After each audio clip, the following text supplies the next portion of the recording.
Jó napot kívánok! Ez a Pont.eu, a Pannon Televízió Európai Uniós magazinműsora. Természetesen a mai adásban is szó lesz a már hagyományosnak számító témákról, például az unió működéséről és a migráns kérdésről, de néhány új témával is készültem. Ezek közül az egyik, hogy az unióban új szabályozás készül arra vonatkozóan, hogy milyen feliratok jelenhetnek meg az energiaitalok, illetve a cukrozott üdítőitalok dobozain. Erről is láthatnak majd összefoglalót, nézzenek minket!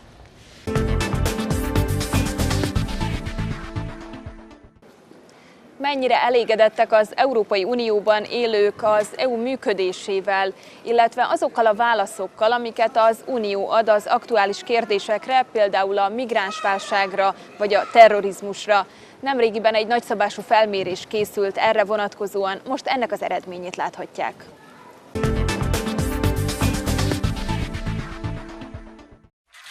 How do Europeans see the European Union and what are their expectations of it? April 2016, almost 28,000 Europeans from the 28 member states responded to questions on the big issues of the day. In general, EU citizens would like the EU to be more active in areas like immigration, the fight against terrorism, tax fraud and unemployment. 3 out of 4 people surveyed believe that what unites them is more important than what divides them. The number one priority is the fight against terrorism. More than 8 out of 10 want more intervention from the EU. Among the measures the European Parliament has tabled, citizens consider the most urgent to be combating the financing of terrorist groups and tackling the roots of terrorism and radicalisation, strengthening border controls. Europeans would also like the EU to be more active in tackling unemployment at 77% and immigration at 74%. 61% believe there is insufficient protection of borders and 71% want the EU to be more active. Following the Paris Climate Conference, environmental protection remains a major concern. 67% call for greater European engagement in this area. In the wake of the major Panama Papers scandal, cracking down on tax fraud has become a priority for Europeans. Just 1 in 5 people are satisfied with the EU's response, but 2/3 of those surveyed say there's not enough action here. The figures don't measure the general feeling Europeans have towards the EU, nor their attitude towards integration. What they do clearly show is that a large majority of people are looking for the EU to be more active in the areas of greatest concern to them.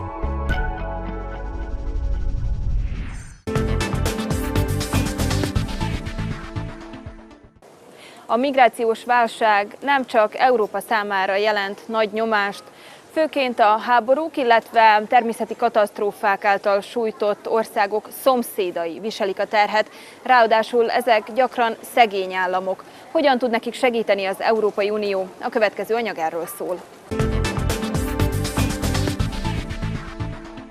With Europe's migration crisis simmering, long-term solutions still absent, spare a thought for the world's developing nations, which host the lion's share of millions of migrants and refugees, more than 85% of the total. Countries have hosted huge numbers of refugees for long periods, even decades. Countries like Ethiopia, Pakistan or Sudan. Ms Abu Zaid was at a joint session of Parliament's Development and Foreign Affairs Committees ahead of a big UN summit on movements of refugees and migrants. Solidarity between nations, burden sharing and good integration and resettlement policies are key to better management, she said. That and a mental switch to see migrants as a benefit to communities, not a burden. No country can do this alone, no matter how big or how rich or so ever, if you're having this massive number of people coming all at once. Even as the smallest country can help with a few things like some jobs, some scholarships, helping people learn their language so they can integrate somehow and be included and not be a problem. All the more relevant in light of more frequent and more catastrophic weather changes. Nos falta probablemente ser más eficaces, sobre todo en el diálogo con los países terceros.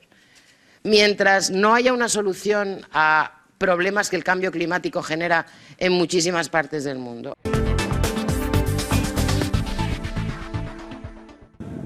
Nem tud túljutni az Európai Unió a Volkswagen botrányon. Tudják, amikor egyes autókról kiderült, hogy jobban szennyezik a környezetet, mint ahogyan az a tesztekben szerepel. A friss hír most az, hogy a vizsgálóbizottság előtt is felszólalt a területtel megbízott uniós biztos. Mi az, amiről tudott, és mi az, amiről nem? Miben hibás ő? A következő összeállítás erről szól.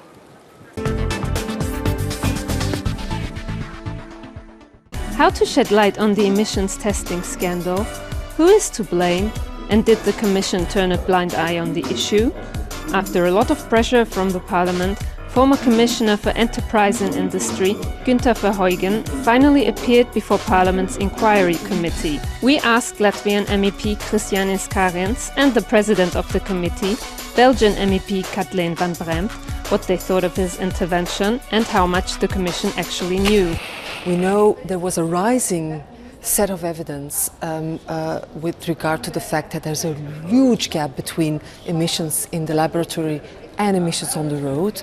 It's not only the GRC, but also a lot of other scientific organizations came up with a lot of proof. Verheugen confirmed that the Commission was fully aware prior to 2007 that there was a big discrepancy between road emissions and laboratory emissions, the way automobiles are tested. Further, he confirmed that the environmental policy to reduce CO2 took precedent over any other concern over NOx. And NOx, as you know, are toxic pollutants for people. So we breathe them in and we get ill. CO2 is bad for climate change, of course. He confirmed that there is this trade-off. It was understood, but the overriding concern was reduce CO2 and not to reduce the NOx as well. Was the Commission also aware of defeat devices that manipulated emission testing results? Regarding defeat devices, he seems to have been saying also in one of his last statements that this was not something that anyone had informed him, that was talked about. It was not discussed because it was not even understood to be technically a possibility. What is frustrating, I think, for us is that there is no real act from the Commission saying we made some mistakes. They have difficulties in saying that. I think they didn't act as they should have acted. Having said that, it's a responsibility not just of one Commissioner, it's even not just only the responsibility of the Commission, also the European Parliament. Nobody discussed defeat devices at that moment. What do you think of Verheugen's statement that he was a commissioner for the people, not a commissioner for industry? I think that was a good statement. I think all the commissioners should be having the general interests of the people of Europe in mind. He was responsible for the area of industry, he was responsible for the competitiveness, for jobs, but with the goal of prosperity for the European citizens. I find that highly interesting and rather difficult to believe because it seems that every commissioner, not only him, but all others, they certainly feel, and in their actions, they feel that they are furthering the interests of a certain segment of society, whether they're responsible for health, whether they're responsible for social issues, or for the industry or for the economy, just as government ministers feel responsible for the area they're given. I find that hard to believe that he actually did not feel as a commissioner for industry. What do you think of Mr. Verheugen being offered a job in the industry after his mandate? In my view, it seems highly likely that the job he was offered in the automotive industry after the end of his tenure may have something to do with the auto industry saying a certain thank you for his work, regarding it in a positive light. Whether this was actually the case or not the case, I certainly cannot know for certain, but there seems to be a certain causality when we see politicians finishing a job with one responsibility and then going in to a very closely affiliated industry. It certainly raises questions. You should sort of get rid of your responsibilities and not even get the suspicion that there is a connection between your job in the Commission and the job you're offered afterwards. But that's not just an issue with Verheugen, it's a general issue with a lot of commissioners, unfortunately. Bizonyára emlékeznek arra, amikor néhány évvel ezelőtt kiderült, hogy egyes mellimplantátumok hibásak, ezért ezeket a szilikonokat sürgősen el kellett távolítani a páciensekből, mielőtt komolyabb szövődmények jelentkeztek volna. Hogyan szabályozza az Európai Unió ezeket az orvostechnikai eszközöket? Megtudhatják a következő összeállításból. Complications arising from surgical procedures caused by faulty devices are rare but can happen, especially as there are some 25,000 companies trying to place their product on the European market. In 2011, the PIP breast implant scandal, where cheap industrial silicone was put into implants, forced thousands of women to undergo surgery to have them removed.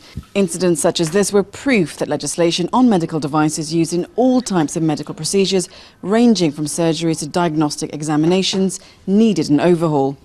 Parliament gave its full approval to a preliminary text in 2014. We need a clear picture, and we need the possibility to give to all the patients a clear view of what they are going to implant in their body in terms of medical device.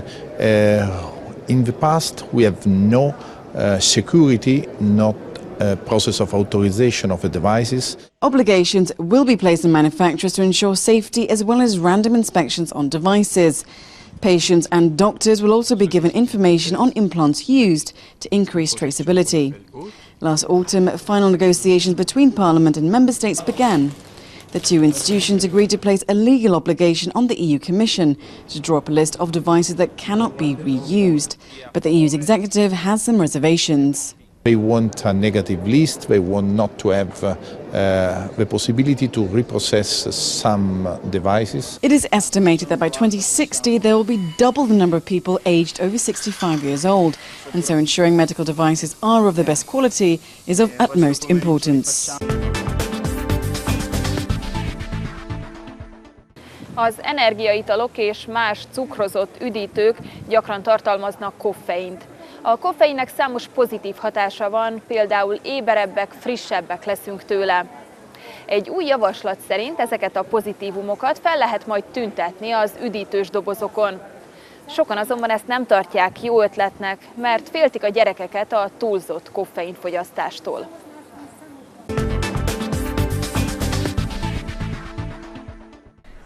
The old saying goes that an apple a day keeps the doctor away, but many people also turn to caffeine to keep them alert. A new proposal by the EU Commission wants to list the benefits of caffeine, alertness, increased performance and endurance on the labels of energy and sugary drinks. Europol TV sat down with Danish Socialist MEP Christel Schaldemose to discuss the pros and cons. So Ms. Schaldemose, thank you so much for joining us on Europol TV. Now, kicking things off, how many coffees have you had today? Well, today only 2 or 3. 2 or 3? Yeah. Is that really is that your average? No, I drink a lot of coffee. Like many people. So you could say that people understand risks associated to drinking coffee, to having caffeine. So why is there a problem now? The reason why we're trying to object to this health claim on caffeine is because we think that, or we understand that this health claim will primarily be put into these energy drinks. And from the statistics, we know that a lot of young people and even children are drinking a lot of these energy drinks. So it's not just the caffeine, it's also that the energy drinks, they contain a lot of sugar as well. And we don't think that that these kind of drinks should have any kind of health claims put on them.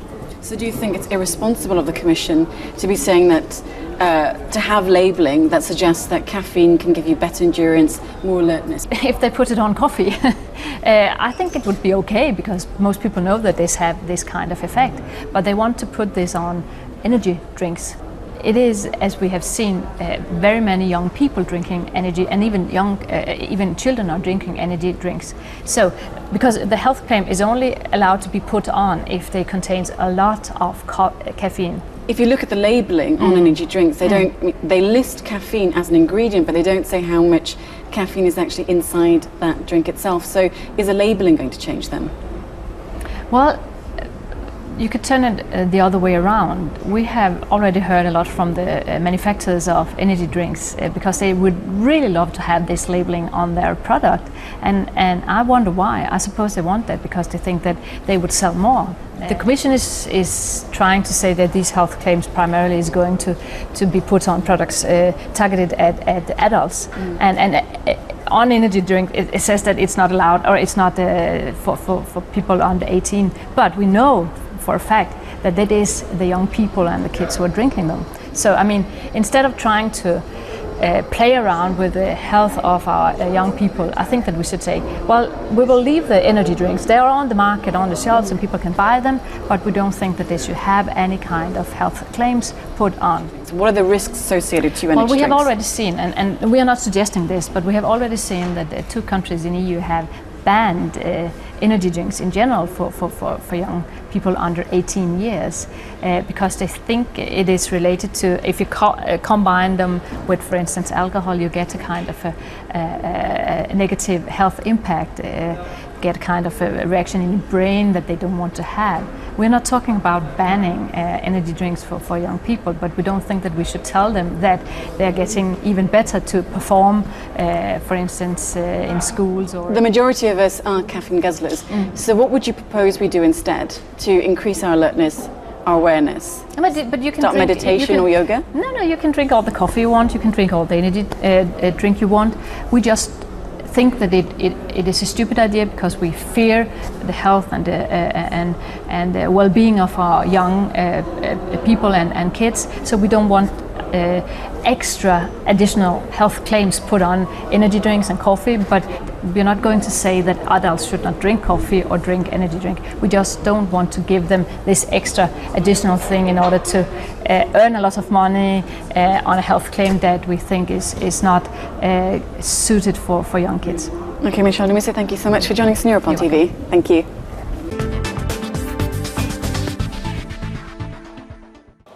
A 2008-as gazdasági válság rávilágított arra, hogy sok uniós tagországban gond van a költségvetéssel, és túl nagy az államadósság.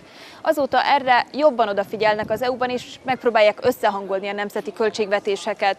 A következő összeállításból megtudhatják, hogy mit is jelent az európai szemeszter.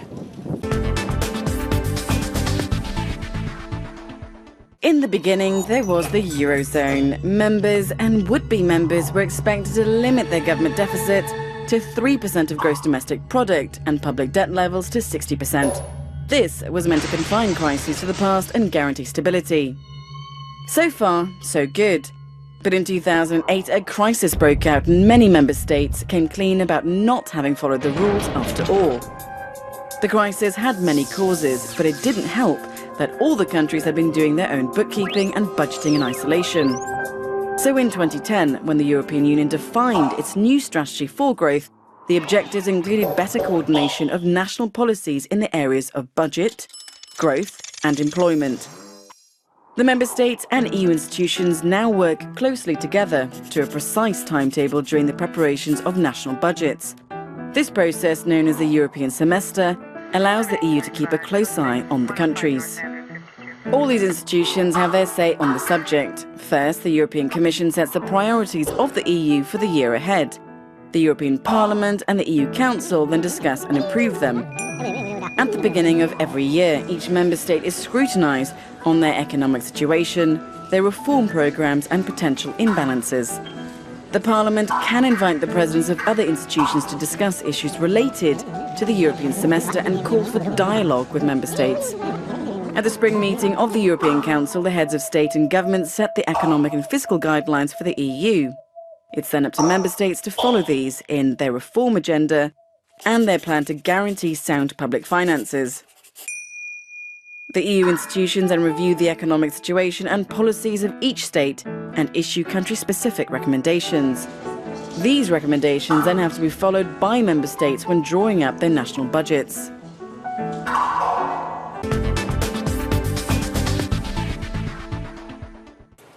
Ez volt mára a Pont.eu, nézzenek minket a jövő héten is. Viszontlátásra!